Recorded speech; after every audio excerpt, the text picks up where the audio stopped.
Viewers, মনে আছে আপনাদের রজনীকান্ত সেনের স্বাধীনতার সুখ কবিতার কথা, যেখানে কবি বলেছেন, বাবুই পাখিরে ডাকি বলিছে চড়াই, কুড়ে ঘরে থেকে করো শিল্পের বড়াই। হ্যাঁ, শিল্প কিন্তু আসলেই বড়াই করার মতো একটি বিষয়। একজন চিত্রশিল্পীকে আজ আপনাদের সাথে পরিচয় করিয়ে দেব, যিনি প্রায় ৪৫ বছর ধরে পাবনার চাটমোহরে নিপুণ হাতে দেওয়াল লিখন ও সাইনবোর্ড তৈরির কাজ করে আসছেন। কর্মচঞ্চল বাবুই পাখির মতোই তাকে প্রায় সময় কাজ করতে দেখা যায় চাটমোহরের পথের পাশে গ্রামে গ্রামে। সংসারের ঘানি টানতে রোদ বৃষ্টি উপেক্ষা করে নিপুণ হাতে তুলিতে রং লাগিয়ে হাত চালান তিনি। আমরা আসলে বুদ্ধি হওয়ার পর থেকেই চাটমোহরের বিভিন্ন যে দেয়াল লেখনগুলো, সাইনবোর্ডগুলো আমরা সবসময় এই দাদাকেই দেখে আসছি।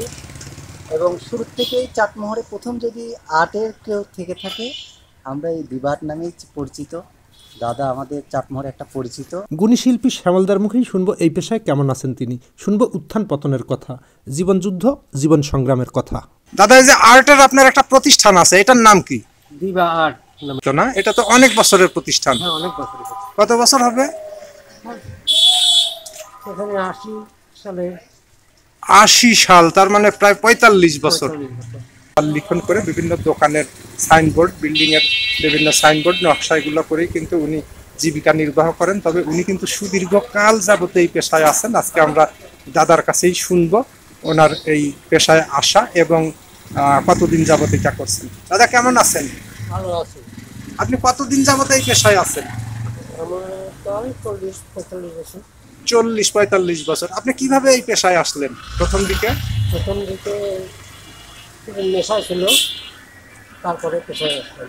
আপনার পরিবারে কে কে আছে? আমার পরিবারে আমার 2 ছেলে, এক বউ এবং 2 ছেলে। আচ্ছা, কয়জনের সংসার এখন আপনার? এখন নেই? জি জি, 4 জনের সংসার। 4 জনের সংসার কিন্তু উনি পরিচালনা করেন এই পেশাটা থেকে। আপনি এ পর্যন্ত কত দেওয়াল লিখন করেছেন বা কত দোকানের সাইনবোর্ড তৈরি করেছেন? কত? সেটা হাজার হাজার তো ছাড়াই যাবে নিশ্চয়ই। হবে। এই পেশাটাই কেমন আছেন আপনি?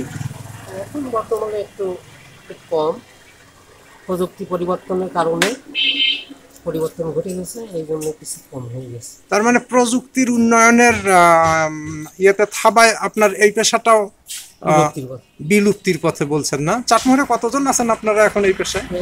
এখন আমরা গোটা 4-5 জন আছি। 4-5 জন। আগে কেমন ছিল? যদি 10-20 বছর আগের কথা বলি। 20 বছর আগে অনেক ভালো ছিল এবং সারা রাত কাজ করে আমরা কাজ করতে পারিনি। কিন্তু এখন যথারীতি কাজ পাওয়া যায় না। যথারীতি কাজ পাওয়া যায় না, কিছু অফিসিয়াল কাজ, কিছু স্কুলের সজ্জিতকরণ, প্রাথমিক বিদ্যালয়ে এবং পাবলিকের কিছু কাজ করে। আচ্ছা, আপনার তাতে দিনে আয় কেমন? মানে সংসারটা কেমন চলে এখানকার আয় থেকে? 15-16 হাজার টাকা মাসে মোটামুটি খেয়ে পরে চলে যাচ্ছে আর কি। প্রিয় ভিউয়ার্স, আপনারা শুনলেন একজন শিল্পীর কথা। একজন শিল্পী কিন্তু যিনি নিপুণ হাতের দেওয়াল লিখন করেন বিভিন্ন, তারা কিন্তু পেশায় খুব যে সুবিধার আছেন, খুব যে ভালো আছেন তা কিন্তু নয়। আসলে প্রযুক্তির উন্নয়নের সাথে সাথে ডিজিটাল সাইনবোর্ডের প্রচলন এসেছে, তাই কদর কমেছে কিন্তু তাদের। ধন্যবাদ সবাইকে। আবার দেখা হবে অন্য কোনো ভিডিওতে। পাশে থাকবেন, সাথে থাকবেন।